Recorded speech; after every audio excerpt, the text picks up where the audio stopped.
ସମସ୍ତଙ୍କୁ ନମସ୍କାର ଜଣାଇ ମିନି ଜିକେ କ୍ଲାସକୁ ସ୍ୱାଗତ କରୁଛି।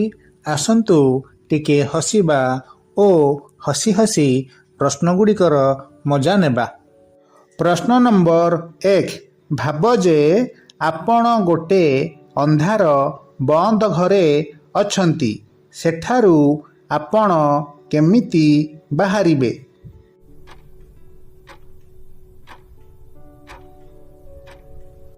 ଉତ୍ତର ଭାବିବା ବନ୍ଦ କରନ୍ତୁ। ପ୍ରଶ୍ନ ନମ୍ବର 2। ଗୋଟିଏ ଲୋକର 6ଟି ଆଙ୍ଗୁଠି ଥିଲା।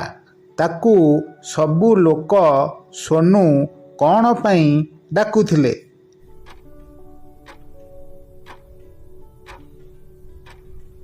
ଉତ୍ତର କାରଣ ସେହି ଲୋକଟିର ନାମ ସୋନୁ ଥିଲା। ପ୍ରଶ୍ନ ନମ୍ବର 3। ଏମିତି ଏକ ଫଳର ନାମ କୁହ ଯେଉଁ ଫଳର ମଞ୍ଜି ଭିତରେ ଚଢ଼େଇ ନାମରେ ଏକ ଜିନିଷ ଅଛି।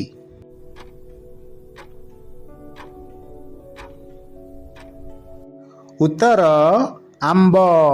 ଆମ୍ବ ଭିତରେ ଟାକୁଆ, ଟାକୁଆ ଭିତରେ କୋଇଲି।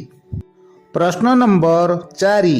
ଏପରି ଏକ ଜୀବର ନାମ କୁହନ୍ତୁ ଯାହାର 10ଟି ଗୋଡ଼ ଅଛି ଓ ଆମେ ତାକୁ ଖାଦ୍ୟ ରୂପେ ବ୍ୟବହାର କରୁ।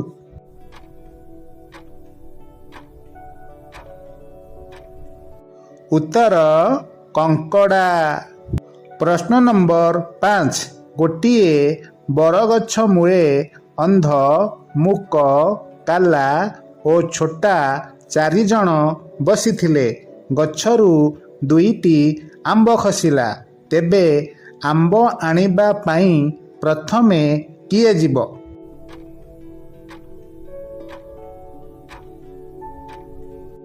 ଉତ୍ତର ବରଗଛରୁ ଆମ୍ବ କେମିତି ଖସିବ? ପ୍ରଶ୍ନ ନମ୍ବର 6। ଏପରି ଏକ ଚଢ଼େଇର ନାମ କୁହ ଯାହାର ପ୍ରଥମ 2ଟି ଅକ୍ଷର ଅନ୍ୟ ଏକ ପ୍ରାଣୀକୁ ମଧ୍ୟ ବୁଝାଉଥିବ।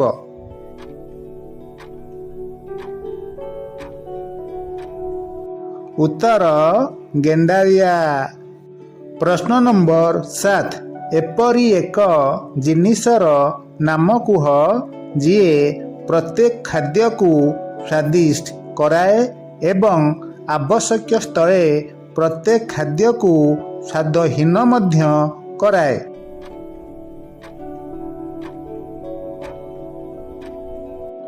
ଉତ୍ତର ଲୁଣ। ପ୍ରଶ୍ନ ନମ୍ବର 8। ଆମର ମାମୁଁ, ତୁମର ମାମୁଁ, ତାଙ୍କର ମାମୁଁ, ଆଙ୍କର ମାମୁଁ, ମୋର ମାମୁଁ, ତୋର ମାମୁଁ, ସେ କିଏ?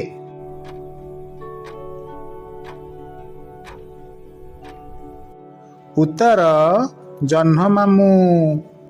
ପ୍ରଶ୍ନ ନମ୍ବର 9।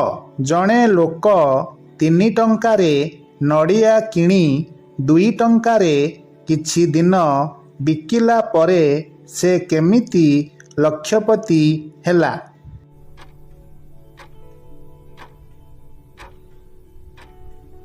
ଉତ୍ତର ପୂର୍ବରୁ ସେ କୋଟିପତି ଥିଲା। ପ୍ରଶ୍ନ ନମ୍ବର 10। ଗୋଟିଏ ଟେବୁଲ ଉପରେ 4ଟି ବିସ୍କୁଟ ଅଛି। ଆପଣ ସବୁ ବିସ୍କୁଟ ଖାଇଦେଲେ।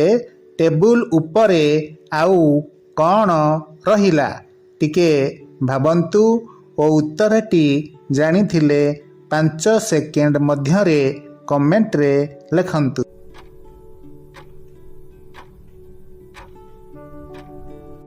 ଉତ୍ତର ଚା ଆଉ ରୁଟି।